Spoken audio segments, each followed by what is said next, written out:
glorificado em nossas vidas. Pai amado, tenha misericórdia dos teus filhos e filhas, e uma vez mais nos ajuda, Senhor. Ajuda cada irmão, cada irmã que colocou o seu nome aqui neste livro, que fez alguma petição, um pedido, Pai, já não tendo mais saída talvez no mundo aí fora, mas no teu nome há segurança, porque o Senhor é o nosso socorro bem presente nos momentos de aflição. O Senhor é a nossa fortaleza, para onde corre o justo no momento de agonia. Somente o Senhor é por nós, Pai, e nós clamamos pela tua vitória em nossas vidas. Abençoa os teus filhos, Pai, e tenha misericórdia de nós. E Pai amado, também nós que estamos aqui agora, abra as Escrituras para nós, Pai, e fala aos nossos corações através da tua palavra. Pai amado, derrama o teu poder sobre a tua igreja. Prepara nós para o dia do arrebatamento, Pai. Nós pedimos, Pai, curas, visões, sonhos, Pai, revelação da tua palavra e principalmente fortalecimento e posicionamento para o dia da tua vinda. Abençoa nós, Pai, essa noite, fala através das tuas escrituras conosco, Pai, e conceda a nós a misericórdia e a alegria de sair daqui dizendo uns aos outros: ardia os nossos corações enquanto nos eram abertas as Escrituras. É o pedido, Pai, da tua igreja, no nome santo e precioso do único e verdadeiro Deus, o Senhor e Salvador Jesus Cristo, o mesmo ontem, hoje e eternamente. Amém, amém e amém. Aleluia. Louvado seja o nome do Senhor. Glória a Deus. Cumprimento a amada igreja de Deus no precioso nome do Senhor e Salvador Jesus Cristo. Amém? Glória a Deus. Irmãos, vamos abrir a Bíblia no livro do profeta Isaías. Velho Testamento, livro do profeta Isaías, capítulo 52. Aleluia.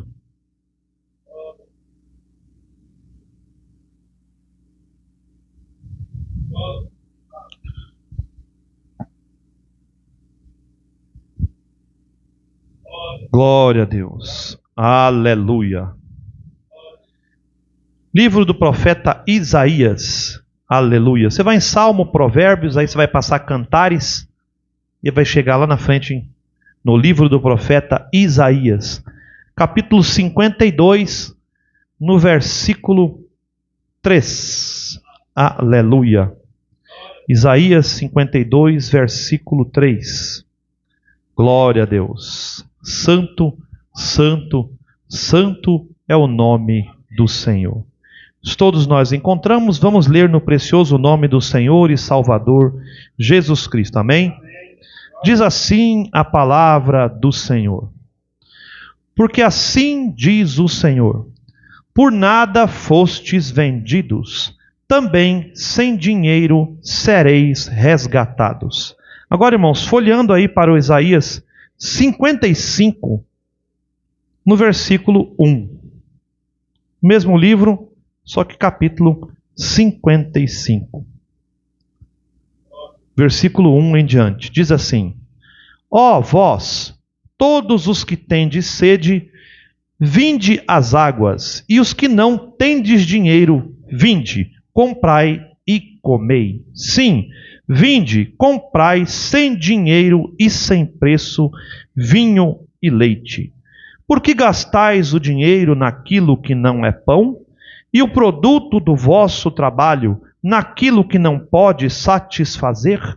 Ouvi-me atentamente e comei o que é bom, e a vossa alma se deleite com a gordura. Inclinai os vossos ouvidos e vinde a mim. Ouvi e a vossa alma viverá, porque convosco farei uma aliança perpétua, dando-vos as firmes beneficências de Davi. Amém? Até aqui, Deus acrescente bênção à leitura da tua palavra. Podeis vos assentar. Glória a Deus. Louvado seja o nome do Senhor. Irmãos, nós temos sobre nós um Deus maravilhoso, né? Um Deus de poder, de milagre, de cura, de libertação. Um Deus que enviou sobre nós um profeta no tempo do fim, para nos abrir as Escrituras, nos tirar do evangelho que estava mesclado, tá, irmãos? Não era um evangelho completamente errado, mas era um evangelho mesclado. Você já viu quando você compra leite, né, irmão Josnel? Se você cortar o saquinho de leite lá na ponta, né? Aí você ferve ele, aí você toma, sobe aquela nata, né? Aquele leite bom. Mas você já reparou quando você mistura água, se você mistura água no leite? Aquela coisa fica coisa sem graça, né? Fica fraco. Você ferve aquilo, é perigoso até estragar o leite, azedar. Se você colocar uma gasolina boa no seu carro, a hora que você der a partida, ele já liga, você acelera e vai embora. Eles misturam água na gasolina aí, você vai colocar no carro, seu carro sai engasgando e você não sai do lugar. E destrói tudo o motor. E N coisas, irmãos. Jesus Cristo chega a dizer que se você coloca um vinho novo num odre velho, o odre se rompe.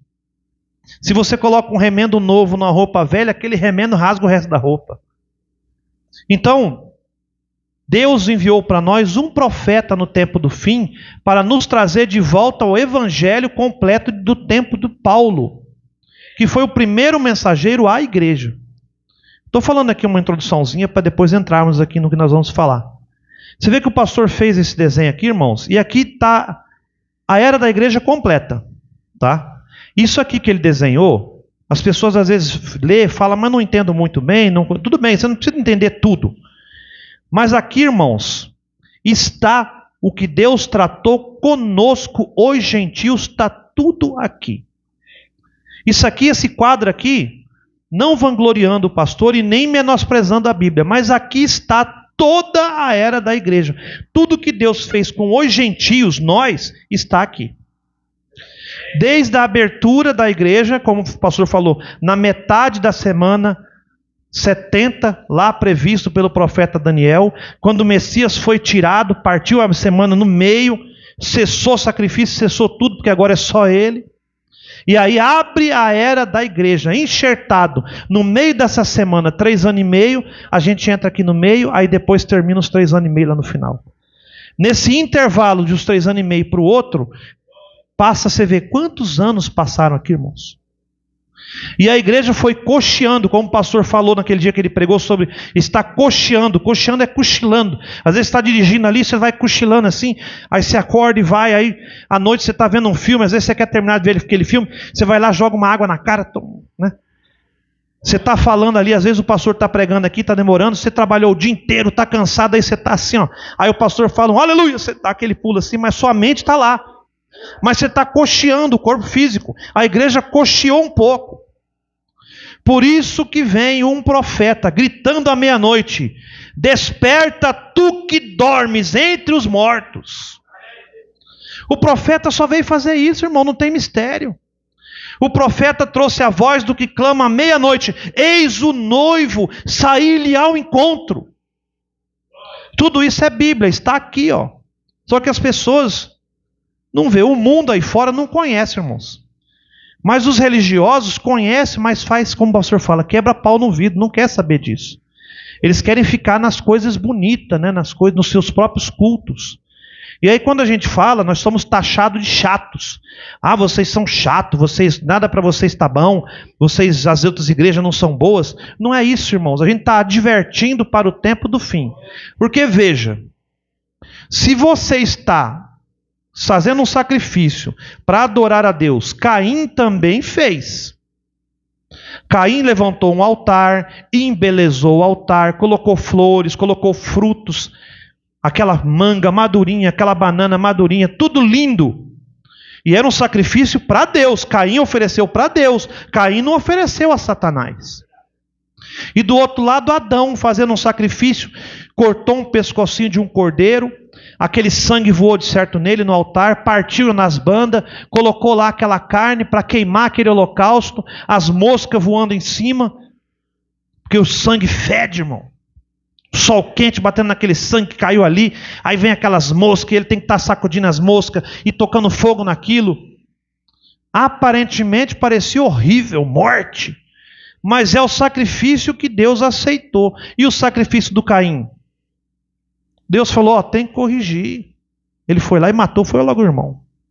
Agora aplica no nosso tempo. Quantas igrejas, irmãos, estou falando uma linguagem natural aqui para os irmãos entenderem. Quantas igrejas aparentemente são melhor do que nós? Grandes corais, 300 saxofones, 300 violão, né, irmão Jornal? 400 músicos corais e cantam, canto gregoriano que estronda os azulejos da igreja. Pregadores eloquentes com diplomas, avião para viajar o Brasil inteiro pregando. Um monte de coisa, irmãos. Mas é um sacrifício de Caim. Um sacrifício bonito, mas Deus não está aceitando. Por quê? Porque eles não têm neles o nome do Senhor Jesus Cristo. Lá no início não batizou no nome do Senhor Jesus Cristo. Se você está fazendo sem o nome, é como se você estivesse fazendo nada, irmãos. E aí eles falam, mas vocês são tão chatos com isso. Pois é, Deus é chato também em relação às doutrinas. Algumas coisas. Deus perdoa muita coisa, irmão. Eu vou falar uma coisa aqui, pelo amor de Deus, não entendam mal, não tome isso como autorização. Mas às vezes uma irmã corta um cabelo aí, a gente fica tudo indignado, e Deus às vezes passa por alto, nem vê. Mas ela tem o nome de Jesus Cristo nela. O cabelo vai crescer de novo, não tem problema. Ela vai se arrepender daquilo e nunca mais vai fazer. Mas e quando você não tem o nome? Porque, irmãos, não é por obras para que ninguém se glorie, mas pelo nome do Senhor, pela misericórdia do Senhor. Que obra que o irmão Tarcísio tem para se gloriar de alguma coisa? Nenhuma. O que eu já fiz para Deus, irmão? Nada, só crer. Crê até o diabo crê e estremece. E Deus fez tudo. Até eu pregando aqui hoje, é Ele, não sou eu. Porque Ele diz na sua palavra, sem mim nada podereis fazer. Então, se não é Ele me usar aqui, nem adianta eu estar aqui, irmãos. Sem Deus, nada é possível. Nem para o diabo não servia nada.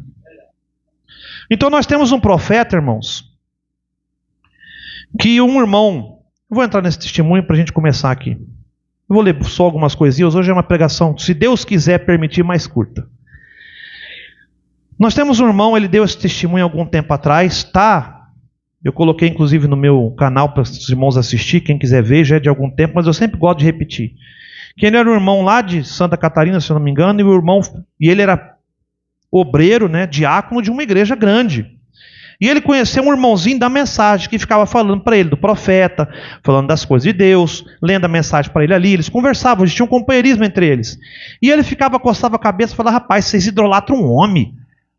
Vocês estão idolatrando um homem, isso é errado. Isso aqui, não estamos idolatrando um homem, é porque ele explica a Bíblia, ele prega para nós, ele ensinou o batismo correto, e foi falando os milagres, aquelas coisas, e aquele homem ficava nervoso. Ele falava, rapaz, esse povo fanático nesse homem, crê nessas bobeiras, esse negócio de profeta foi até João só. E ficava naquilo. Aí o que aconteceu, irmãos? Ele mudou de serviço na empresa, foi para Belo Horizonte. E aí ele conseguiu ganhar mais, ele arrumou uma casa grande, comprou uma casa nova, boa. Resolveram fazer uma piscina. Construiu a piscina na casa. E aí um dia ele foi atender a empresa, era um feriado, e sua sogra e sua esposa fazendo almoço em casa, e ele foi atender a empresa, porque era um homem que via muito isso aqui, apesar de ser cristão. E aí a esposa com a sogra naquela confusão ali, aqueles pessoal fazendo almoço, aquele povo, a menininha pequenininha, foi caminhando até aquela piscina e caiu dentro da água. E aquele povo distraído, de repente, cadê fulana, cadê o bebezinho? Correram pela casa e encontraram a menininha já boiando na piscina. Então ligaram para esse irmão e ele saiu desesperado no carro, pegou a menininha, jogou no banco de trás e correu para o hospital. E ele dá esse testemunho, irmãos. Ele dá esse testemunho. Que no carro, ele começou a pensar na mente dele. Olha como são as coisas. Ele lembrou daquele irmão lá que ficava perturbando ele acerca do profeta. E ele lembrou, falou, nossa, mas aquele tal daquele profeta Brana, ele orava pelos enfermos, os enfermos se curavam. Ele orava pelas pessoas, as pessoas se levantavam. E agora o que eu faço? Eu sou obreiro de uma igreja também. E ele começou a falar com Deus dentro do carro, irmãos. Senhor, eu sou obreiro de Deus na sua igreja. Eu sirvo há muitos anos. Eu sou um diácono bem aprovado ali. A minha igreja é grande. Eu tenho um nome. Eu tenho uma grande empresa. E de nada isso me serve. A minha filha está morta. Onde está o Senhor? Senhor, não é possível, eu não aceito isso, a minha filha está morrendo, está morta, irmã. A menininha já estava roxa. E ele falando aquilo e falando aquilo, de repente no carro ele fala: se o irmão Brana fosse vivo, se ele estivesse aqui, ele oraria por ela e ela seria ressuscitada, ela curaria, porque aquele irmão falava que ele tinha isso. E no carro ele clamou, irmãos, e eu não estou falando isso para endeusar um homem não, pelo amor de Deus. Ele disse: Deus do profeta irmão Brana, se essa mensagem é verdade, ressuscite minha filha. A menina no banco de trás, por Deus, é testemunho desse homem. Ela voltou a respirar na hora, e a guria voltou à vida, irmãos. Aleluia por isso, irmãos. Não é o homem Brana, não é aquele irmão, é o mesmo Deus. É a fé no Deus de Moisés, é a fé no Deus de Abraão. Não é Abraão, é o Deus do Abraão. Não é o Moisés, um homem que matou um egípcio, mas é o Deus desse Moisés. Não é um Abraão que entrega a própria esposa a um rei. Pegue minha irmã, é a esposa, deite-se com ela. Não é esse homem Abraão, é o Deus desse Abraão. Não é Davi que viu uma mulher na sacada, na janela lá, e traz a mulher, adultera e mata seu marido. Não é o Davi, é o Deus de Davi. Porque se nós for olhar para o homem, não há nada em nós que sirva para a igreja. Se você olhar para o irmão Tarcísio, vai falar: não tem nada, não adianta nem eu ir na igreja. Não sou eu, irmãos, é o Deus que está sobre nós. É Ele, irmãos. É Ele que tem que ser por nós. Eu não posso nada por ninguém, irmãos. Eu não estou podendo nem por mim. Quem me dá o fôlego de vida não sou nem eu. É Deus que me dá o fôlego de vida. Se eu acordo vivo de manhã, é porque Ele me deu o fôlego de vida. Eu posso morrer dormindo e nem ver. Como diz o outro, quando acordar já está morto. Então, irmãos, sem dinheiro ou sem preço. É uma mensagem que o irmão Brana prega. E eu vou ler alguns parágrafos aqui, conversando com os irmãos acerca disso. Porque assim diz o Senhor: por nada fostes vendidos, também sem dinheiro sereis resgatados. Irmãos, o amor ao dinheiro é o princípio de todos os males. Você já reparou que tudo no mundo hoje é feito com dinheiro? Você não põe nada sem dinheiro. Se a pessoa fala assim: mas eu vou no posto de saúde, eles me atendem de graça. Você já pagou antes. Você comprou um sacote de feijão, você já pagou lá o imposto. Você comprou um arroz, você já pagou o imposto. O César já... Aí você vai lá, eles te dão um remédio, tudo, mas o imposto já foi cobrado. Então, antes de você usar, você já pagou. Eu trabalho na prefeitura, vocês sabem, irmãos. Eu pago um negócio de médico que eles descontam direto no meu salário. Eu nem uso, mas eles descontam. Eles falam: não, que nós temos que usar para os outros. Tudo bem, amém. Não tem problema. Se eu precisar, eu vou usar. Mas estou dizendo o seguinte: se você... Tudo é dinheiro. Tudo é dinheiro. Se você sai na rua, as pessoas querem dinheiro. Se você vai na feira comer um quibe, você senta lá para comer um quibe, você não dá 5 minutos, tem 3, 4 pessoas. Dá um dinheirinho aí, dá um pedacinho desse quibe, dá um dinheirinho aí. Porque, irmãos, ou você é escravo do dinheiro, tendo muito e é escravo dele, ou não tendo nada e correndo a vida inteira atrás dele. Ele é um senhor terrível, o dinheiro. Se você tem muito dinheiro, você é escravo do dinheiro. Porque você não pode fazer certas coisas, você é muito rico, você não pode vir até numa igreja humilde. Porque as pessoas falam: irmão, tanto dinheiro você tem, você está indo nessa igrejinha? Por que você não vai naquela que é maior? O senhor tem que vir. É escravo do dinheiro, irmãos. Não pode andar com certas pessoas, não pode mais morar em tal bairro, não pode mais vestir certas roupas, porque ele é escravo do dinheiro. Ele tem que viver uma vida em prol daquele dinheiro, daquela posição. E do outro lado, se ele não tem nada, ele não tem o que comer, ele não tem o que vestir, ele mora na rua, ele é escravo do dinheiro, o dia inteiro esmolando dinheiro, pedindo dinheiro, porque ele precisa do dinheiro para tudo. Para você comer, você tem que ter dinheiro. Para você vestir, você tem que ter dinheiro. Para morar, tem que ter dinheiro. E aí nós entramos aqui na outra parte, onde ele diz assim: por que gasta dinheiro naquilo que não é pão? Você já reparou que as pessoas vivem num aperto hoje? Por quê? Você ganha um X salário. A pessoa, em vez de comprar o remédio para o menino dele, em vez de comprar a comida para a esposa dele fazer as coisas, os produtos de limpeza, ele gasta tudo na cachaça. Às vezes os filhos dele estão indo para o colégio descalço, com roupa tudo ruim, mas todo final de semana, bebedeira. O dinheiro que é para comprar pão, ele gasta nos prazeres da carne, na imundícia. Se não é a cachaça, é a tal da droga. Rouba até do pai e da mãe dentro de casa para comprar a droga. Porque ele é escravo destas coisas. E aí você fala, irmão, pessoal, irmão, você está com esse carro estragado. Irmão não, porque não é irmão. É ímpio. Vamos chamar senhor ímpio. Senhor ímpio, você está um mês com esse carro na garagem estragado, não tem como consertar? Pois é, o mecânico quer muito caro, eu não consigo juntar o dinheiro, por isso que eu estou andando a pé. O carro está estragado na garagem. Mas vamos ali tomar nossa cachaçinha e comer nossa carne. Então a prioridade é torta. Por que gasta dinheiro naquilo que não é pão? Gasta o dinheiro errado. Eu conheço pessoas, quando eu trabalhei no banco, que eles gastavam 700, 800 reais em uma noitada, nas boates. Numa noitada, irmãos, 800 real, 1.000 real gasto, com bebidas caríssimas. E no outro dia, chorando, porque não tinha dinheiro nem para comprar um almoço. Aí trabalhava com a barriga roncando. Por quê? Que prioridades são essas, irmãos? São pessoas que o discernimento já está desvairado, desculpa. Então, se você tem um carro, você tem que ter dinheiro para bancar o carro. Se você tem sua casa, você tem que ter dinheiro para bancar a casa. Se você quer comer, você tem que ter dinheiro para comer. E se você quiser salvação essa noite, você pega um envelope ali fora, enche de dinheiro com o pastor ali, que ele vai me dar o aqui, né, na caixa aqui, e fazer as ofertas. Não! Aqui não, irmãos, aqui é de graça a salvação. De graça recebeste, de graça dá. O evangelho não é amarrado em dinheiro. O evangelho não depende de dinheiro. O evangelho não depende do mundo. O evangelho depende do nosso Senhor Jesus Cristo. É diferente. Então ele diz assim no parágrafo 38 dessa mensagem: sem dinheiro ou sem preço. Mas quando você vai a essas diversões baratas, lembre-se que você tem que levar bastante dinheiro. Um jovem que leva sua namorada a estas festas, essas danças e assim por diante, vai gastar mais do que o seu salário semanal. Vê?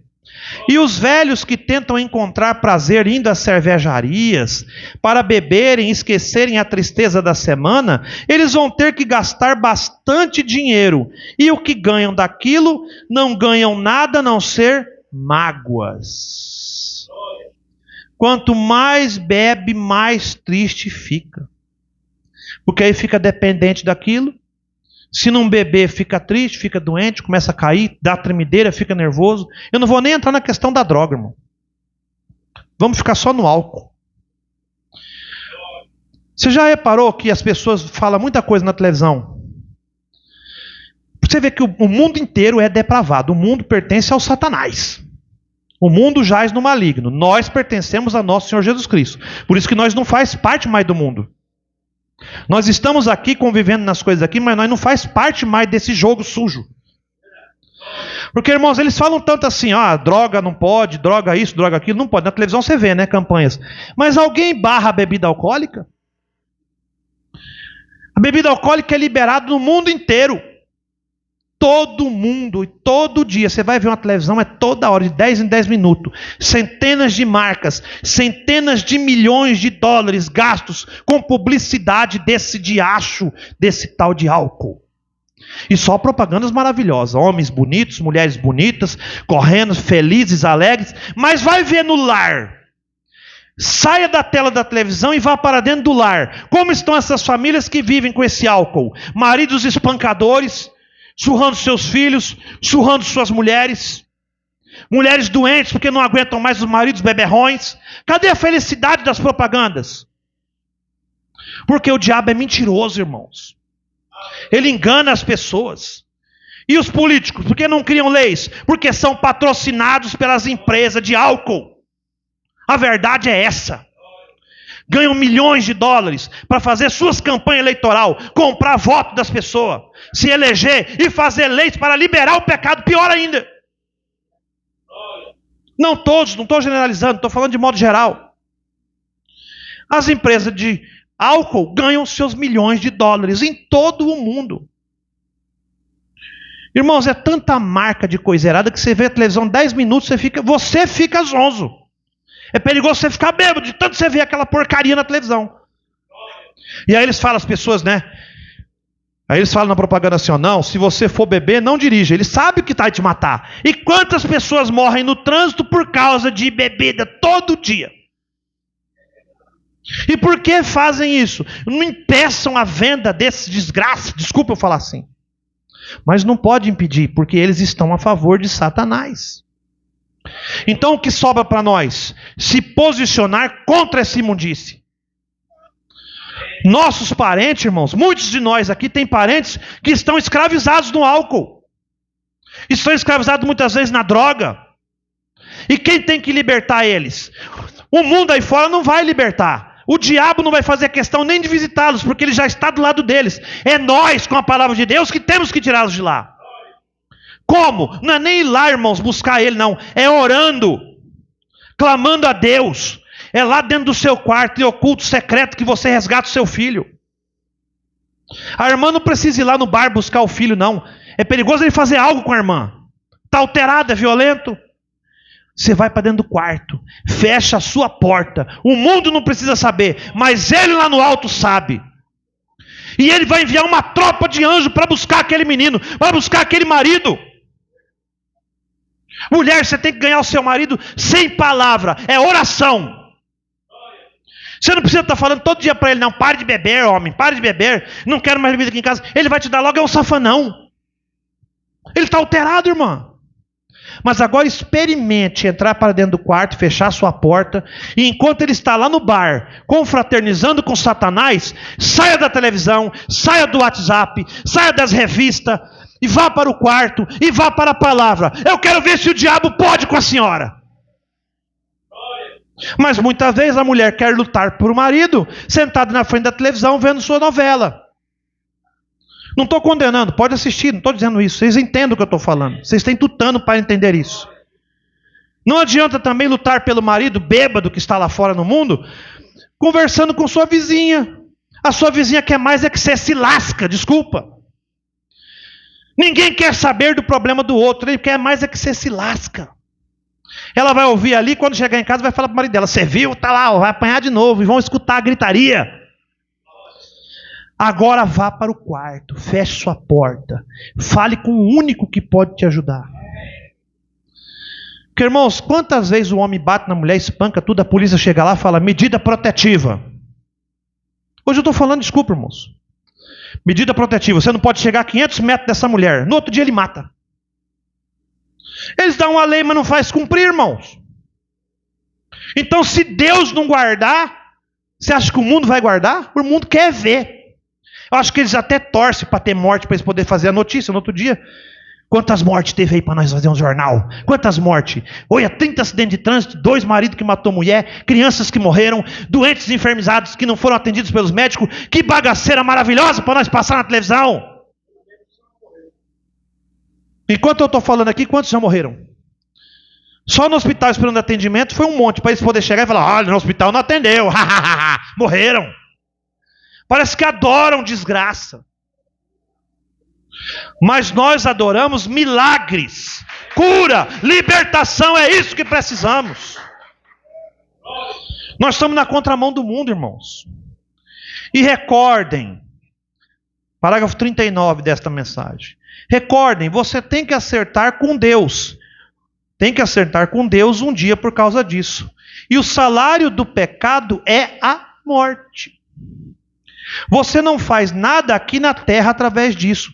Isso é uma miragem, é uma falsidade. O beber simplesmente adiciona mágoas. O pecado simplesmente colocará morte sobre morte. E o seu teste final será a separação de Deus eternamente para o lago de fogo. E você não pode ganhar nada, porém só perder. Então vem Deus e faz a pergunta: por que gastar seu dinheiro nestas coisas que não satisfazem? Por que você faz isso? O que faz o homem desejar fazer isso? Eles gastam tudo que têm e tudo que podem ganhar comprando bebida, vestindo mulheres com que saem juntos, ou algum tipo de prazer mundano e concupiscência. Por que o homem deseja isso? Porque está no pecado, irmãos. O evangelho não limpou ele ainda. Ele nem sabe que tem um Salvador por ele que chama Jesus Cristo. A igreja não evangeliza mais. Estou falando de modo geral, não estou falando nós. O que as igrejas fazem? Festivais. Você já viu quando faz um movimento gospel? E aí termina os cantores que pegam seus aviões e vão embora? Já viu as malas de dinheiro que entram nos carros fortes? Eu trabalhei em empresa de segurança, irmãos. Sai 3, 4 carros fortes, lotado das bilheterias dos shows gospel. Eles estão preocupados se lá tinha beberrões, drogados, pessoas roubando o celular dos bobão que estão lá gritando e dançando? Eles já encheram o bolso, irmão. Por isso que eu falei aquela hora aqui no começo: ah, irmã, você quer uma cura? Pega um envelope lá com o pastor. Você quer uma libertação, irmão? Pega um envelope ali com o pastor. Venha trazer sua oferta aqui no altar. Não, aqui não tem isso. Nós não somos comerciantes da fé. Sabe por que nós não somos comerciantes da fé? Porque nós já vimos o cavalo preto. O profeta revelou para nós o cavalo preto, o mercadejo. Nós saímos fora disso. Eles não têm profeta sobre eles. Eles têm rei, mas não têm profeta. Eles seguem a Saul, mas não ouvem a Samuel. Nós ouvimos Samuel. Nós ouvimos os profetas, irmãos. Embora nós respeite as leis. Mas nós temos Deus sobre nós, que é o maior legislador. Mas nos foi dito na Bíblia e nos foi oferecido ir a Deus e comprar alegria eterna e vida eterna sem dinheiro e sem preço. Estas coisas não podem satisfazer o que? O pecado.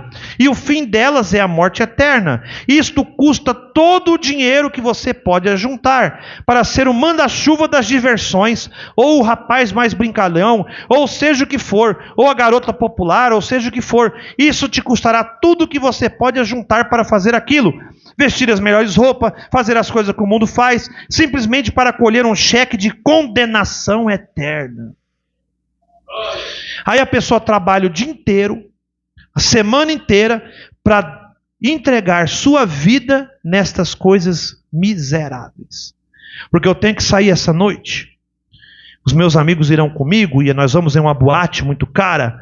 E eu preciso pagar algumas bebidas, senão as pessoas vão olhar para mim diferente, não vão querer mais sair comigo. Então eu vou lá no banco e faço um empréstimo. Mês que vem eu trabalho e pago. E a sua comida? E o seu lar? Como é que fica? Aí sua vida começa a emaranhar, irmão. Emaranhar. Aí você pega o salário, paga o banco, já tem que pegar de novo, emprestar de novo, porque você tem que comprar mais bebida. E aí você não come, você não faz nada, fica doente, pega uma cirrose no rim, um câncer. Vai para o hospital, os médicos dizem: isso não tem cura. E o Satanás lá, ó. E aí ele corre, né? Para onde? Aí ele corre para a igreja. Mamãe, socorro, mamãe. O câncer me pegou, mamãe. Aonde está aquela sua pequena igrejinha? Aonde está aquele seu pastor? Traga-o aqui. Não é isso, irmãos? Aí aquela mamãe chata, aquela mamãe impertinente, que não me deixa ser feliz, que não me deixa me divertir, é ela que socorrerá o filho através da oração.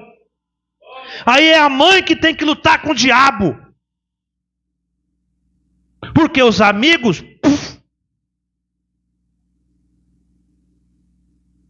Seu amigo é Jesus Cristo. Aleluia. Ele sim é seu amigo. Deus disse então: por quê? O que você fará no dia do julgamento, quando nos for perguntado: por que fizemos aquilo? Qual será a nossa resposta? Qual será a resposta para um mundo moderno que diz ser um mundo cristão? E há mais dinheiro gasto com uísque num período do ano do que há com alimento. Irmão, qual é a nação que diz que não é cristã? Todos os países da terra creem em Deus. Não tem nenhum que chama, nós somos uma nação ateu, não cremos em nada. Não. Todas as nações creem em Deus. Nem que seja um muçulmano, ele crê no Deus dele. Mas o mundo gasta mais dinheiro num ano com uísque do que com alimento. Se todo mundo é cristão, aonde estão os cristãos? Aonde estão os filhos de Deus? Escondidos nas matas? Escondidos nas cavernas? Aonde estão os filhos de Deus, então? Então a coisa está pervertida, está ao contrário. Nós temos que saber onde que estão. Por que gastar seu dinheiro com esse tipo de coisa? Ainda assim o governo te enviará uma penitenciária por $5 de imposto que você teria enviado para talvez alguma instituição que não foi corretamente colocada em ordem para receber os impostos, para enviar alguns missionários para o exterior. Nos será perguntado aquele dia, por que fez isto? Você vê, às vezes a gente faz alguma coisa aqui, o pastor às vezes pega um dinheiro, vai para fora fazer um evangelismo, esquece de depositar uns R$5 do imposto, é perigoso ir para a cadeia. Mas o mundo aí fora vive como quer, faz o que quer. Irmãos, quantas pessoas? Você vê na televisão isso todo dia, irmãos. Atropela pessoas, mata, os policiais põem no relatório, estava embriagado. O delegado anota lá, estava embriagado, tchau, pode ir para casa. Nem uma noite na cadeia passa, irmão. Se for pobre, vai passar. Não tem o dinheiro. Mas o rico não passa, irmãos. Faz o que quer e o dinheiro compra tudo. Mas não compra a vida eterna. Porque aí você lembra aquele jovem rico, irmãos? Um dia aquele homem chegou até Jesus, falou, Senhor, o que fazeis para alcançar a vida eterna? O que eu tenho que fazer para alcançar a vida eterna? E a Bíblia diz, irmãos, olha o que Jesus fala assim para ele. Uai, você tem aí a lei e os profetas. Sabe o que aquele homem falou, irmãos? Isso eu conheço e cumpro desde menino. Era um cristão. A lei e os profetas eu conheço e cumpro desde pequenininho. Vamos dizer assim, desculpa, não estou jogando indireto ninguém, mas eu era filho do pastor, eu era o co-pastor da igreja, meu pai é pastor, eu sou co-pastor. Entendeu? Ou eu sou um músico, ou eu sou obreiro da minha igreja desde pequenininho. Meu pai era obreiro lá na porta, eu desde pequenininho já cuidava a porta. Eu sou um grande cristão. Eu sou um menininho que desde pequeno cantava lá na igreja. Hoje já sou adulto, continuo cantando, sou um grande obreiro. Essas coisas eu já conheço o Senhor Jesus. E o que Jesus falou para ele? Que bom, né? Faz o seguinte, pega todo o seu dinheiro, todas as suas riquezas, dá para os pobres ali e vamos embora. Sabe o que o homem fez?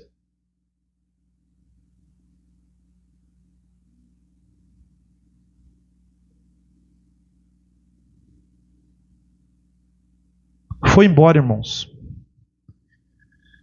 Se você continuar lendo sua Bíblia, irmão, você vai ver que esse homem lá na frente, Jesus faz uma parábola sobre o destino desse homem. Esse homem foi para casa, destruiu os seus celeiros, construiu celeiros maiores, plantou mais vinhas e ficou mais rico. E um dia ele chegou na sacada da sua casa, tomando seu vinho, à noite olhou aquelas terras, aquelas coisas todas e falou assim, nossa, me engrandeci, me enriqueci, estou farto, quem sabe agora eu até me case. E Jesus disse, homem tolo, hoje Deus requer sua alma. E lá na frente esse homem aparece, entre ele e Lázaro, um abismo. E ele ardendo no inferno, Lázaro ficava na sacada do restaurante desse homem e comia os farelos da comida que era varrido lá, irmãos. E Lázaro não tinha nada. Jesus viu isso. Era esse o teste aquele homem. Não era dar o dinheiro top os ricos, não. Ele estava falando, tem um miserável lá na frente da sua casa, você não vai nada. E aí aquele homem, Abraão, me dá um pouquinho de água, Abraão. Não dá, tem um abismo agora aqui entre nós.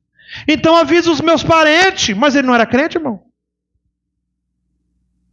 Ele não fazia os profetas e a lei desde pequeno? Avisa os meus parentes. O que o Abraão responde para ele? Se eles não ouvirem os profetas, vai ouvir um morto? Muitas vezes, irmãos, o que mais vai cair é crente naquele dia.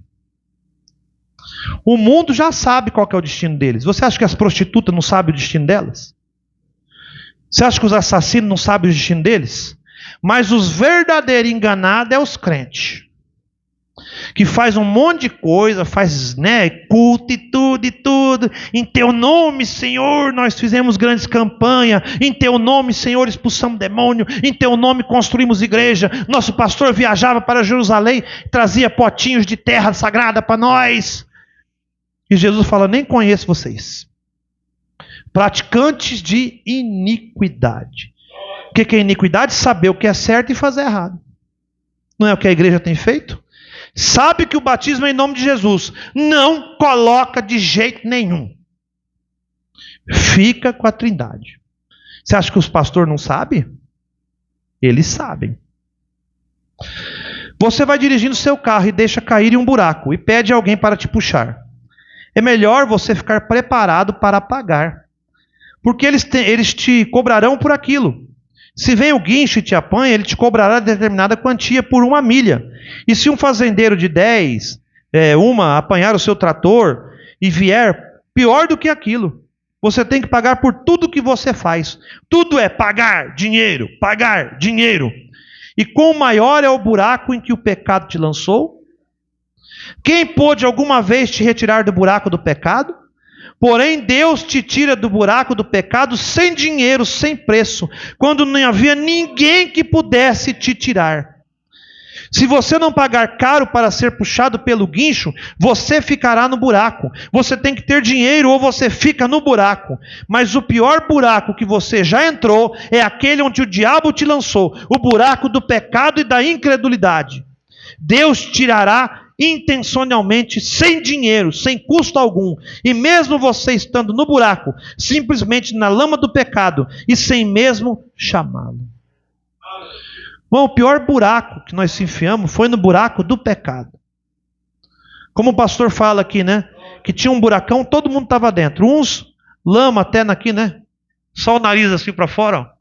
Outros até aqui, outro lama até aqui, outro lama no joelho, outro na canela, outro por cima da cabeça do outro para não pisar na lama. E Deus enfiava a mão e puxava. Tirava de lá dentro. Esse saiu bem limpinho, mas estava lá dentro. Esse saiu bem sujo, estava lá dentro. Esse saiu mais ou menos sujo, mas estava lá dentro.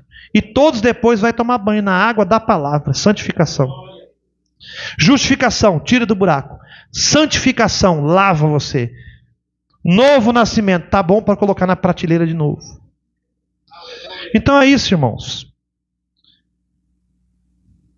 Vamos ler Atos capítulo 3 aqui, que eu separei para os irmãos.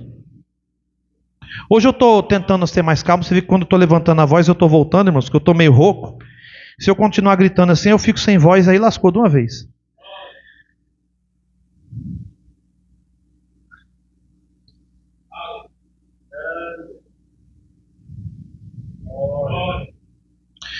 É Atos, capítulo 3. E Pedro e João subiam juntos ao templo à hora da oração, à hora 9. E era trazido um homem que desde o ventre da sua mãe era coxo, o qual todos os dias punham à porta do templo chamada Formosa, para pedir esmola aos que entravam no templo. O qual, vendo a Pedro e a João, que iam entrando no templo, pediu que lhe dessem uma esmola. E Pedro com João, fitando os olhos nele, disse: olha para nós.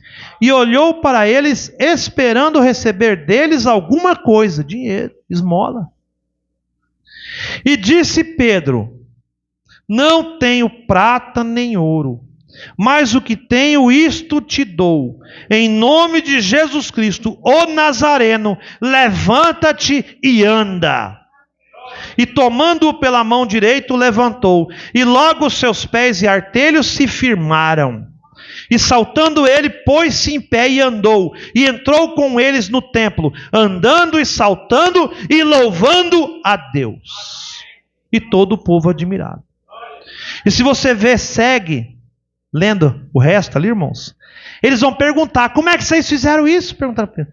Como que vocês fizeram isso? O homem era coxo de nascença, não tinha nem esmola, não tinha nada. Como que vocês curaram ele? Como é que vocês fizeram? E Pedro fala: você acha que foi de nós? Você acha que eu e João fizemos algo? Não. Sabe aquele Jesus a quem vós vendestes por 30 moedas de prata?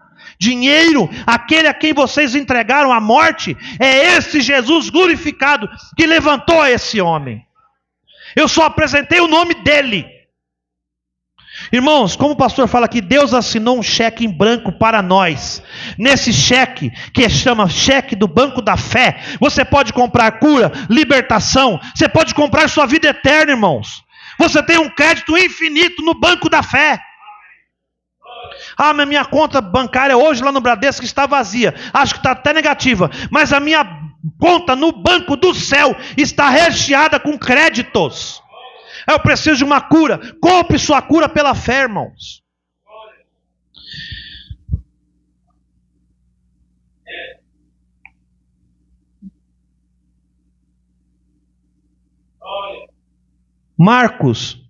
Lucas capítulo 8, versículo 43.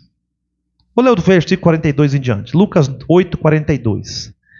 Depois você lê em casa, irmão. Não precisa procurar agora aí não. Porque tinha uma filha única, quase de 12 anos, o Jairo, né, que pediu para Jesus ir lá na casa dele, e estava quase à morte. E indo Jesus, apertava-o a multidão. Olha só. E uma mulher que tinha um fluxo de sangue havia 12 anos, e gastara com os médicos todos os seus bens, e por nenhum pudera ser curada, chegando por detrás dele, tocou na orla do seu vestido, e logo estancou o fluxo do seu sangue. E disse Jesus: quem é que me tocou? E negando todos, disse Pedro e os que estavam com ele: mestre, as multidões estão te apertando, pressionando, e dizes: quem é que me tocou? Não tem como saber, né, irmão? E disse Jesus: alguém me tocou, porque bem conheci que de mim saiu virtude. Aquela mulher não tinha mais dinheiro, irmãos, para pagar os médicos, que nenhum curou, mas ela tinha fé. E a fé dela, quando encostou nas vestes de Jesus, comprou a cura para ela. Então, vendo a mulher que não podia ocultar-se, aproximou-se tremendo e prostrando-se ante ele, e declarou-lhe diante de todo o povo a causa por que lhe havia tocado, e como logo sarara. E ele disse: tem bom ânimo, filha, a tua fé te salvou. Vai em paz. Sem dinheiro e sem preço, irmãos. Diz que Judas estava um dia no culto. Aí veio uma mulher com um unguento, um perfume de nardo puro, muito bom. Jogou na cabeça de Jesus, né? Passou e Jesus ficou cheiroso. E aquele, né, certo, deslizou, né, na roupa dele. E aquele cheiro, aquele perfume incendiou lá. Aí o Judas olhou e falou assim: essa mulher gastou um negócio que dava para ser vendido. E pegar muito dinheiro nesse perfume aí. Jogou tudo de uma vez. Sabe o que ele fez depois disso, irmãos? Foi lá no templo. Lê na sua Bíblia depois, procure. Foi lá no templo e falou: escuta, é o seguinte, quantos que vocês me dão para eu entregar ao Senhor? Nós te damos 30 moedas de prata. E a Bíblia diz que a partir daquele momento em que ele viu o dinheiro, ele estava todo dia buscando uma chance de entregar a Jesus. Vendeu seu coração ao dinheiro. Irmão, Judas andou com Jesus. Judas expulsou demônio, foi santificado pela palavra. Porque Jesus, antes de enviar os homens, falou: Pai, santifica-os pela tua palavra. Eis que envio eles ao mundo para expulsar demônios. Eles foram expulsar demônios. Judas estava no meio. Judas viu cura, viu libertação, viu Jesus andar sobre o mar. Judas viu um monte de coisa, irmão. Judas viu Lázaro ressuscitar. E mesmo assim, Judas vendeu sua alma por causa de 30 moedinhas de prata. É 30 real, vamos dizer assim. Por causa de 30 real, o irmão rejeitou Jesus. Por causa de um copo de cachaça, o irmão rejeita Jesus. Por causa de uma guimba de cigarro, a pessoa rejeita Jesus.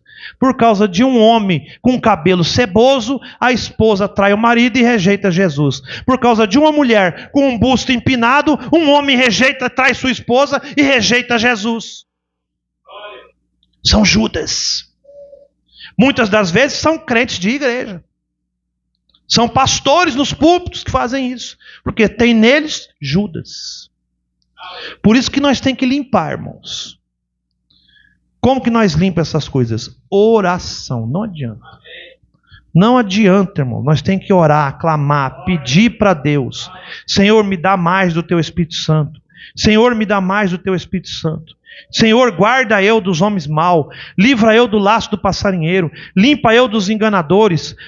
Pai, guarda eu com os Teus anjos. E vai pedindo, irmão. Ah, e a enfermidade. Senhor, me cura. Pega a sua Bíblia lá, irmãos. Abre em Isaías. Deixa aberta para o lado do sol de manhã cedo. Faz esse teste. Pega a sua Bíblia, abra no livro de Isaías, do lado do sol nascente, e fala: Senhor, está escrito aqui, por tuas pisaduras eu fui sarado, Senhor. E eu creio que isso é verdade. Eu preciso da minha cura. Você acha que Deus, Jeová, não vai te curar, irmãos? Aí entra naquela história da mulher, né? Que leu, ela falou: se você orar para essa pedra, ela se levanta e cai no mar. Ela falou para o marido: então eu quero a janela aqui, ó. Não dá para ver porque tem esse morro aqui, ó. Não tenho visto a paisagem. Vamos orar essa noite para que esse morro amanhã amanheça lá no mar. E eles sentaram ali e oraram, os dois, ele, o marido e a mulher, e oraram: Senhor, tira esse monte da minha janela, eu quero cair lá no mar, eu quero acordar, ver a paisagem. Tira esse morro daí, eu quero... Aí foram dormir. No outro dia cedo, quando acordou, que ela abriu a cortina, aquele morro lá. Aí ela falou: eu sabia que não ia dar certo. Não adiantava nem ter orado, né, irmãos? Não precisava nem ter orado. Irmãos, vou terminar contando uma historinha que eu falei que hoje é curto. Nessa mensagem, o irmão Brana conta a história de um menino. Talvez essa eu quando a primeira vez que eu li, eu confesso que eu me emocionei, porque é uma história... O irmão Brana contava algumas histórias que a gente se emociona. Havia um rapaz magrinho que andava em sua bicicleta. Eu pensei no irmão Moisés, né, irmão Moisés? Magrinho, com sua bicicleta, indo sempre na escola dominical. E lá nos Estados Unidos você sabe que tem aquela neve, né? E o pessoal zombava dele, os jovens que bebiam, que fumavam, tiravam sarro dele. Falavam: você vai nessa sua bicicletinha, você vai para essa escola dominical, vamos nos divertir. Que coisa boba, você perdendo sua vida aí, o tempo todo aí com essa igreja. E ele todo domingo de manhã, na bicicletinha dele, com a Bíblia debaixo do braço, para a escola dominical. E um dos fanfarrões, irmão, um dia pegou sua namorada, foi com seu carro, estacionou lá, e foram patinar num lago que estava congelado. E ele botou os seus patins e vinha patinando, ele com a namorada, ele grandão, musculoso, gostava de desaforar os menores na escola, aquele homem forte, jovem, bonito, talvez até ruivo, não sei. E de repente o gelo quebrou debaixo dele e ele, bum, na água. E aí ele tentou subir, irmãos, e aquele gelo, quando quebra, ele escorrega, a pessoa não volta de jeito nenhum. E aí a menina foi chegar perto para tentar salvar ele, ela também pesada, o gelo já começou a trincar, e ele gritou: vá para longe, vá para longe. E ela se afastou e ele começou a afundar, e tentando sair ali, as pernas já congelando, porque aquela água ali congela rápido a pessoa, o lábio já ficando roxo, e ela começou a gritar por socorro. Ela subiu até a estrada e começou a gritar por socorro, irmão, neve de um lado e neve do outro, ninguém. De repente aponta lá no horizonte aquele rapazinho na sua bicicleta em disparada, porque escutou o grito de socorro. E aquele rapazinho magro correu, irmãos, e jogou o seu corpo sobre aquele gelo fino. O peso dele, por ele ser magrinho, franzino, ele jogou o seu corpo ali. Abriu os braços como Jesus na cruz. E foi arrastando no gelo até perto daquele rapaz. Segurou nas mãos dele e foi puxando devagarzinho. Devagarzinho. Até tirar aquele homem de dentro do gelo. Então eles correram, chamaram o socorro, o carro.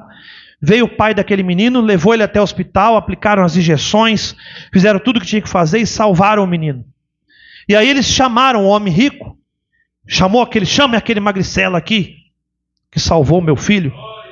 E o menino lá no hospital, já todo medicado, a namorada do lado, a mãe chorando, o homem lá: quanto eu lhe devo? O rapaz falou assim: mas o senhor já não pagou as injeções, os remédios? Já está tudo pago, o senhor mesmo pagou, não deve nada ao hospital. Falou, não, quanto eu lhe devo, porque você salvou a vida do meu filho. Ele falou, o senhor não me deve nada, a vida de um homem não tem preço, irmãos. Irmão, você acha que sua vida tem preço? Nenhum preço humano poderia pagar pela sua vida. Irmãos, o diabo requereu para o resgate de sua alma, porque o preço do pecado é a morte. O salário do pecado é a morte. Ele requereu sua morte. Você passou a sua vida em dívida com Satanás, bebendo, fumando, adulterando, mentindo, pecando, a ponto de sua dívida ficar inalcançável. A única maneira era morrer. Mas Jesus Cristo, o substituto, veio para morrer no seu lugar. O castigo que nos trouxe a paz estava sobre ele. Ele se fez pecado por nós. Ele pagou a dívida com o diabo. Ele nos comprou sem dinheiro ou sem preço. Ele nos comprou por sangue. E não é sangue de um judeu. Não é sangue de um homem comum. É sangue de Emanuel. Deus conosco. Um sangue perfeito, que nós não temos mais hoje aquele mesmo sangue, aquela química, mas nós temos a vida que estava naquele sangue. Aquela vida se derramou no Pentecoste e está em nós até hoje. Se não fosse a vida de Jesus Cristo em nós, nós não estaríamos aqui essa noite. Estaríamos em qualquer lugar, porque nós já estaríamos ainda comprados pelo mundo. Mas agora nós estamos comprados por nosso Senhor Jesus Cristo. E você não tirou nem um tostão do bolso. Você tirou do seu coração sua fé. Então, irmãos, essa noite é isso. Só relembrar que você não tem preço. Não se corrompa com o mundo. Não aceite as coisas do mundo, os manjares do mundo. Seja como Daniel e aqueles 3 varão. Não se contamine com os manjares do mundo. Fica com Jesus Cristo, irmão. Porque ninguém consegue pagar o preço da irmã, o preço do irmão. Porque o preço já foi pago no Calvário.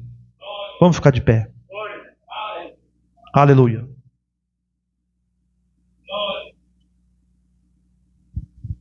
Soberano Deus, Pai amado, santo, precioso. Pai amado, nós éramos condenados desde o início, Pai. Porque o nosso representante aqui na terra, o primeiro Adão, nos vendeu, Pai, pelo pecado.